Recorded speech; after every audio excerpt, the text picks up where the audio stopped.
Assalamualaikum warahmatullahi wabarakatuh. Perkenalkan, nama saya Azaitun Nabila dari Universitas 19 November Kolaka, Pendidikan Bahasa Inggris. Jadi Bu, sehubungan dengan mata kuliah Material Development, saya diberi tugas untuk mewawancarai guru bahasa Inggris yang mempunyai NIP mengenai Material Development. Jadi di sini ada pertanyaan yang pertama, bagaimana tanggapan Ibu mengenai Material Development? Materials development atau pengembangan bahan ajar itu adalah upaya guru untuk mengembangkan bahan ajar sendiri.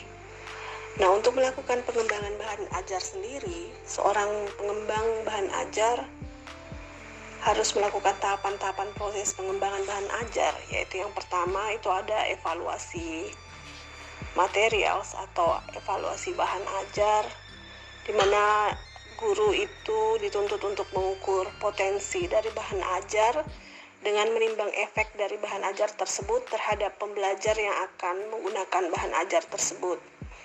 Yang kedua adalah adaptasi materi.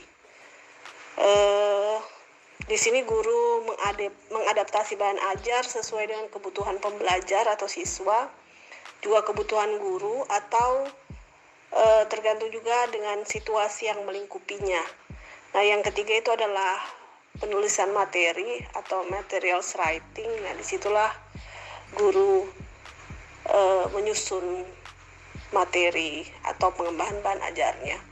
Nah, kenapa harus dilakukan pengembangan bahan ajar? Itu yang pertama adalah untuk mempersiapkan kegiatan pembelajaran dalam berbagai situasi yang disesuaikan dengan kebutuhan, sifat, dan juga lingkungan siswa, dan tentu saja harus disesuaikan dengan tuntutan kurikulum supaya PBM atau proses belajar mengajarnya itu dapat berlangsung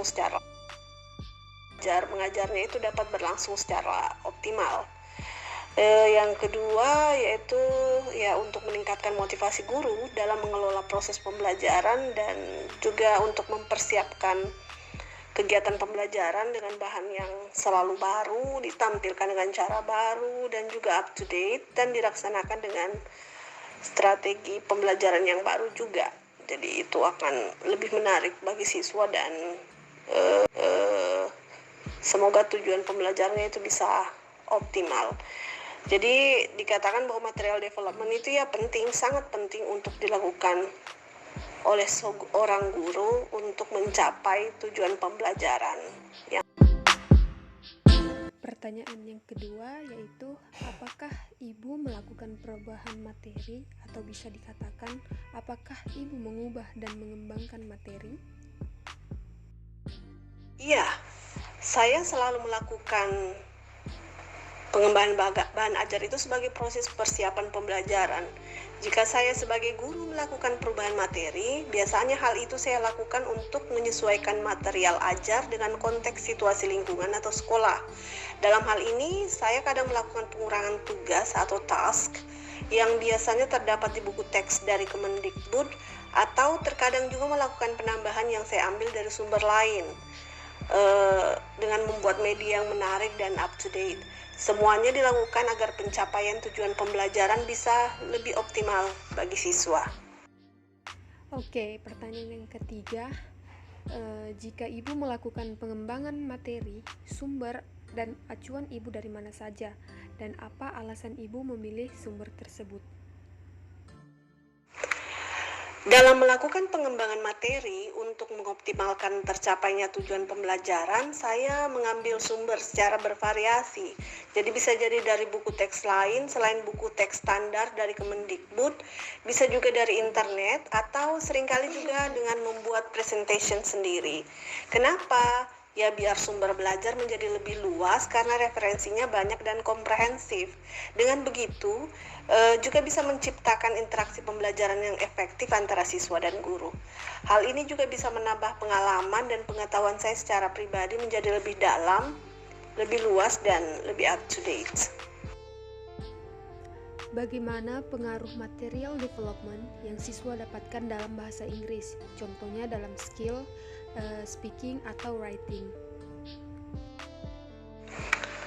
Pengaruh pengembangan bahan ajar pada siswa itu siswa akan cenderung lebih mudah memahami materi jika disampaikan dalam bentuk gambar, film, video, maupun animasi. Nah, ketika pengembangan materi ajar bisa disajikan secara menarik dan bisa mengoptimalkan pemahaman siswa, maka serta-merta siswa akan termotivasi dan lebih berani untuk memproduksi ucapan, speaking. Sekalipun pada faktanya ya siswa beranggapan bahwa skill speaking itu rumit dan butuh waktu. Nah, dengan memperoleh pemahaman yang baik, maka skill menulis adalah ukuran keberhasilan pembelajaran bahasa setelah skill-skill yang lain. Karena ketika menulis itu tidak hanya terbatas pada penulisan indah beberapa kata atau kalimat, melainkan ya termasuk proses kreativitas pemikiran yang terstruktur. Pertanyaan yang kelima, modul yang Ibu pakai seperti apa?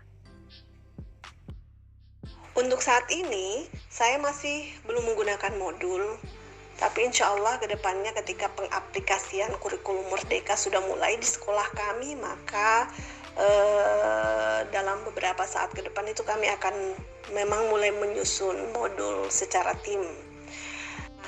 Untuk saat ini, saya masih menggunakan buku standar, buku teks standar dari Kemendikbud dalam proses pembelajaran sehari-hari, tetapi faktanya adalah saya tetap melakukan pengembangan bahan ajar sewaktu-waktu diperlukan, khususnya misalnya pengurangan task yang disesuaikan dengan konteks atau keadaan siswa dan lingkungan sekolah, termasuk juga pengembangan dengan mengambil sumber-sumber lain dari buku teks terbitan penerbit lain atau dari internet. Oke, baik Bu, terima kasih banyak. Jadi itu adalah beberapa pertanyaan mengenai material development yang telah saya ajukan.